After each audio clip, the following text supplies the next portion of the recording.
ನಮಸ್ತೆ ಸ್ನೇಹಿತರೆ, ಇವತ್ತಿನ ವಿಡಿಯೋದಲ್ಲಿ ಅಂತಿಮ BA ಸಮಾಜಶಾಸ್ತ್ರ ಕೋರ್ಸ್ 3ರಲ್ಲಿರುವಂತಹ ಅಭ್ಯಾಸವನ್ನು ಮುಂದುವರಿಸ್ತಾ ಹೋಗುವ. ನಾವು ಗ್ರಾಮೀಣ ಸಮಾಜಶಾಸ್ತ್ರದ ಗುಣಲಕ್ಷಣ ಬಗ್ಗೆ ತಿಳ್ಕೊಂಡೆವು. ಗ್ರಾಮೀಣ ಸಮಾಜದ ಗುಣಲಕ್ಷಣವನ್ನು ತಿಳ್ಕೊಂಡ ನಂತರ ಗ್ರಾಮ ಸಮುದಾಯದ ಒಂದು ಗುಣಲಕ್ಷಣಗಳು, ಗ್ರಾಮ ಮತ್ತು ನಗರಗಳ ನಡುವಿನ ವ್ಯತ್ಯಾಸಗಳು, ಹಾಗೆಯೇ ಗ್ರಾಮಗಳ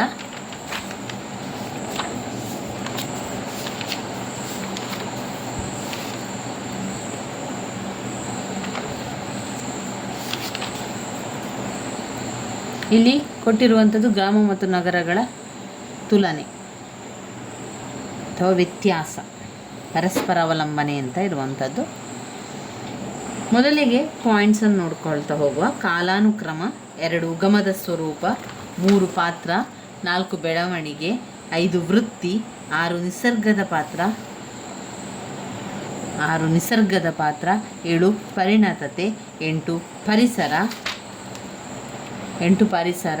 9 ಏಕರೂಪತೆ, 10 ಸ್ತರವಿನ್ಯಾಸ, 11 ಅತಿರೇಕಗಳು.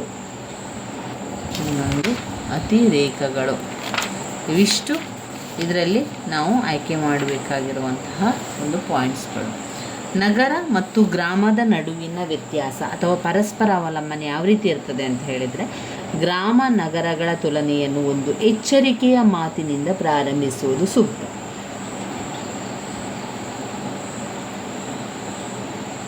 ಈ ಎಚ್ಚರಿಕೆಯ ಮಾತೇನೆಂದರೆ, ಗ್ರಾಮ ಮತ್ತು ನಗರಗಳ ಸಮುದಾಯಗಳ ಆದರ್ಶ ಸ್ವರೂಪದ್ದಾಗಿದ್ದವು. ಗ್ರಾಮ ಮತ್ತು ನಗರಗಳು ಕೇವಲ ಮಾನಸಿಕ ಪರಿಕಲ್ಪನೆ ವಿನಃ ನಿಜ ಜೀವನದಲ್ಲಿ ಕಂಡುಬರುವ ವಾಸ್ತವಿಕ ಸಮುದಾಯಗಳಲ್ಲ. ವಾಸ್ತವದಲ್ಲಿ ನಾವು ಯಾವುದೇ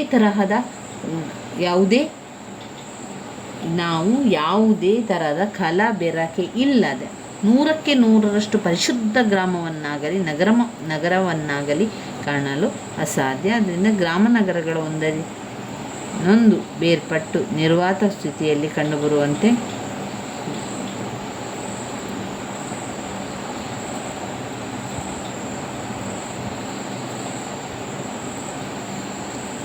ಗ್ರಾಮ ಮತ್ತು ನಗರಗಳ ನಡುವಿನ ಕೇವಲ ಮಾನಸಿಕ ಪರಿಕಲ್ಪನೆ ವಿನಃ ಜೀವನದಲ್ಲಿ ಕಂಡುಬರುವ ವಾಸ್ತವಿಕ ಸಮುದಾಯಗಳಲ್ಲ. ವಾಸ್ತವದಲ್ಲಿ ನಾವು ಯಾವುದೇ ಥರದ ಕಲಬೆರಕೆ ಇಲ್ಲದ 100ಕ್ಕೆ 100ರಷ್ಟು ಪರಿಶುದ್ಧ ಗ್ರಾಮವನ್ನಾಗಲಿ ನಗರವನ್ನಾಗಲಿ ಕಾಣಲು ಅಸಾಧ್ಯ.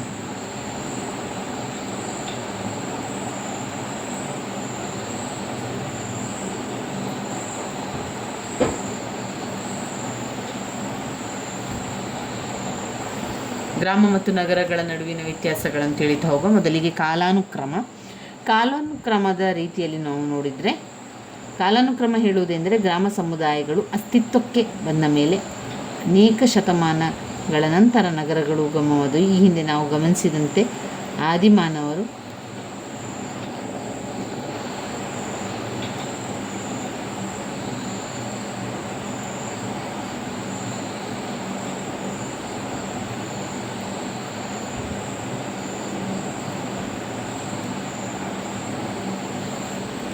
ಕಾಲಾನುಕ್ರಮ ಅಂತ ಬಂದಾಗ, ಕಾಲಾನುಕ್ರಮವಾಗಿ ಹೇಳುವುದಾದರೆ ಗ್ರಾಮ ಸಮುದಾಯಗಳು ಅಸ್ತಿತ್ವಕ್ಕೆ ಬಂದ ಅನೇಕ ಶತಮಾನಗಳ ನಂತರ ನಗರಗಳು ಉಗಮವಾದವು. ಈ ಹಿಂದೆ ನಾವು ತಿಳಿದಿರುವಂತೆ ಆದಿಮಾನವರು ಸಾಮಾಜಿಕ ವಿಕಾಸದ 4ನೇ ಹಂತವಾದ ಭೂ ಸಾಗುವಳಿ ಹಂತ ತಲುಪಿದಾಗ ಅವರು ಒಂದೇ ಕಡೆ ನೆಲೆಸಿ ಅಲ್ಲೇ ಇದ್ದುಕೊಂಡು ಅಲ್ಲಿ ಕೃಷಿ ಭೂಮಿಯನ್ನು ಮಾಡ್ತಾಯಿದ್ರು. ಇದನ್ನು ನೋಡಿದಂತಹ ಇತಿಹಾಸವನ್ನು ಹೊಂದಿದ್ದರೆ ನಗರಗಳು ಕೇವಲ ಕೆಲವು 3 ವರ್ಷಗಳ ಇತಿಹಾಸವನ್ನು ಹೊಂದಿದೆ. ಪ್ರಾಚೀನ ಇತಿಹಾಸವನ್ನು ಹೊಂದಿದ್ದರೆ ನಗರಗಳು ಕೇವಲ ಕೆಲವು 100 ವರ್ಷಗಳ ಇತಿಹಾಸವನ್ನು ಹೊಂದಿದೆ.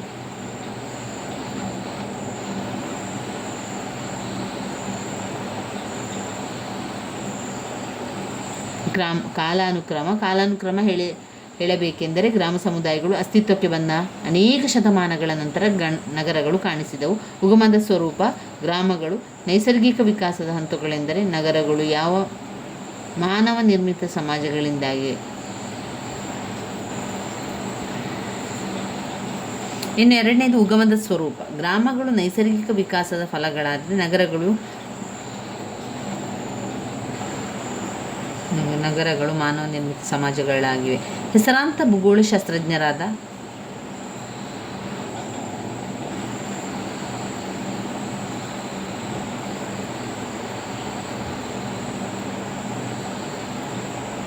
ಉಗಮದ ಸ್ವರೂಪ. ಗ್ರಾಮಗಳು ನೈಸರ್ಗಿಕ ವಿಕಾಸದ ಫಲಗಳಾದರೆ ನಗರಗಳು ಮಾನವ ನಿರ್ಮಿತ ಸಮಾಜಗಳಾಗಿವೆ. ಹೆಸರಾಂತ ಭೂಗೋಳಶಾಸ್ತ್ರಜ್ಞರಾದ ಡಾಕ್ಟರ್ ರಾಮಚಂದ್ರ ಅವರ ಮಾತಿನಲ್ಲಿ ಹೇಳುವಂತೆ ನಗರಗಳು ಸಾಮಾಜಿಕ ಕುಲಗಳ ವಸ್ತುಗಳು. ಆದ್ದರಿಂದ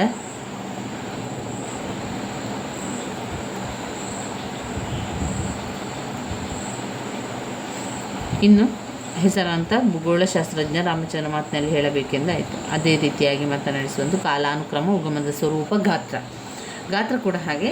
ಜನಸಂಖ್ಯಾ ಗಾತ್ರಗಳಲ್ಲಿ ಗ್ರಾಮಗಳು ಚಿಕ್ಕದು, ನಗರಗಳು ದೊಡ್ಡದು. ಆದರೆ ಒಂದು ಸಮುದಾಯವನ್ನು ಗ್ರಾಮವೆಂದು ಗುರುತಿಸಬೇಕಾದರೆ ಇಂತಿಷ್ಟು ಜನಸಂಖ್ಯೆ ಇರಬೇಕೆಂದು ಅಂತಾರಾಷ್ಟ್ರೀಯ ಮಟ್ಟದಲ್ಲಿ ಮನ್ನಣೆ ಪಡೆದ ಒಂದು ನಿರ್ದಿಷ್ಟ ಮಾನದಂಡವಿಲ್ಲ. ಈ ಮಾನದಂಡವು ಬೇರೆ ಬೇರೆ ದೇಶಗಳಲ್ಲಿ ಬೇರೆ ಬೇರೆಯಾಗಿರುತ್ತದೆ. ಉದಾಹರಣೆಗೆ ಅಮೇರಿಕಾದಲ್ಲಿ 2500 ಅಥವಾ ಅದಕ್ಕೂ ಹೆಚ್ಚು ಸಂಖ್ಯೆ ಹೊಂದಿದ್ದ ಸಮುದಾಯ ಗ್ರಾಮವೆಂದು, 2500ಕ್ಕಿಂತ ಹೆಚ್ಚು ಜನಸಂಖ್ಯೆ ಹೊಂದಿರುವ ಸುಮಾರು ನಗರವೆಂದು ಪರಿಗಣಿಸಲಾಗುತ್ತದೆ. ಆದರೆ ಭಾರತದಲ್ಲಿ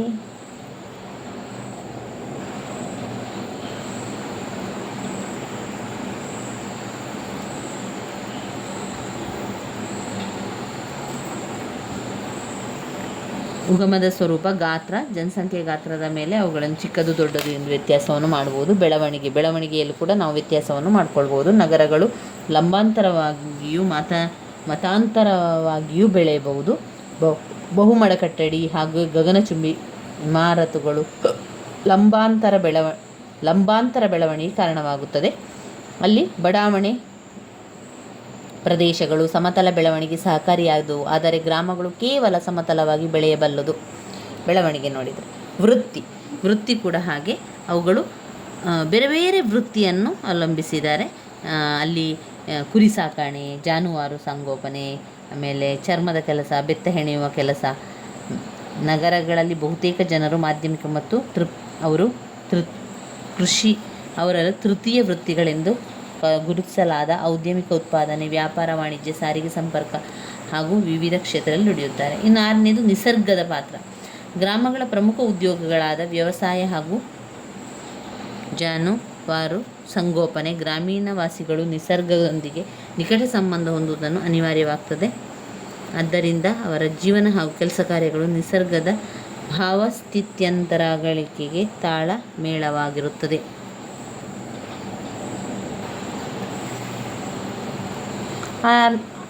ಅದಾದ ನಂತರ 7ನೇದು ಪರಿಣತತೆ. ಗ್ರಾಮೀಣ ಜನರ ಪ್ರಮುಖ ಉದ್ಯೋಗಗಳಾದ ಭೂ ಸಾಗುವಳಿ ಅಥವಾ ತಲೆಮಾರು ಸಂಗೋಪನೆಗಳ ನಿರ್ವಹಣೆಗೆ, ಜಾನುವಾರು ಸಂಗೋಪಗಳ ನಿರ್ವಹಣೆಗೆ,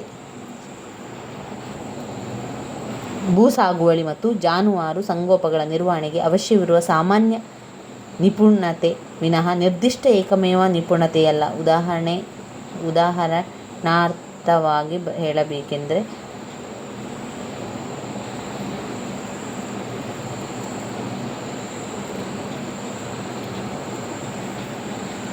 ಪರಿಣತತೆ ಹೊಂದುವಂಥದ್ದು. ನಂತರ ಪರಿಸರದಲ್ಲಿ ಜೈವಿಕ ಪರಿಸರ, ಸಾಮಾಜಿಕ ಪರಿಸರ, ಮೇಲೆ ಸಾಂಸ್ಕೃತಿಕ ಪರಿಸರ, ಪರಿಸರ ಬರಬೇಕು. ನಂತರ ಏಕರೂಪತೆ, ಸ್ತರವಿನ್ಯಾಸ, ಅತಿರೇಕಗಳು.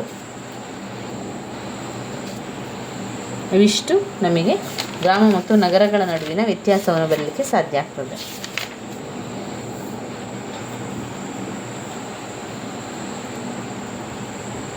ಗ್ರಾಮ ಮತ್ತು ನಗರಗಳ ಪರಸ್ಪರ ಅವಲಂಬನೆಯಲ್ಲಿ ರಾಜಕೀಯ, ಆರ್ಥಿಕ, ಸಾಮಾಜಿಕ, ಸಾಂಸ್ಕೃತಿಕ ಬದಲಾವಣೆಗಳು, ಜನಸಂಖ್ಯೆಯಲ್ಲಿ ಕೂಡ ಬದಲಾವಣೆಗಳಾಗ್ತದೆ. ಇನ್ನು ಬರುವಂತಹ ಒಂದು ಘಟಕ 5 ಜಾರ್ಜ್ ಮನಿ ವ್ಯವಸ್ಥೆ.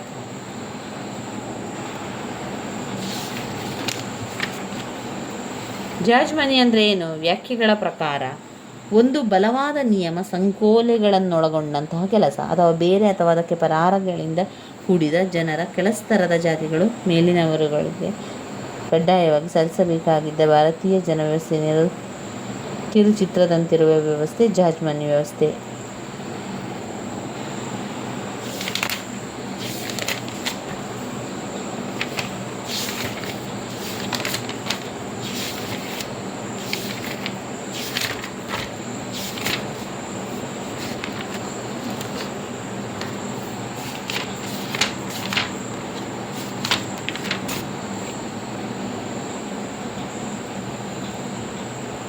ಮುಂದಿನ ವಿಡಿಯೋದಲ್ಲಿ ಇನ್ನಷ್ಟು ವಿಷಯಗಳನ್ನು ತಿಳಿತಾ ಹೋಗೋ ಸ್ನೇಹಿತರೆ. ನನ್ನ ವಿಡಿಯೋಸ್ ಎಲ್ಲ ನಿಮಗೆ ಇಷ್ಟ ಆಗಿದ್ದರೆ ಲೈಕ್ ಕೊಡಿ, ಶೇರ್ ಮಾಡಿ, ಸಬ್ಸ್ಕ್ರೈಬ್ ಮಾಡಲಿಕ್ಕೆ ಮರಿಬೇಡಿ.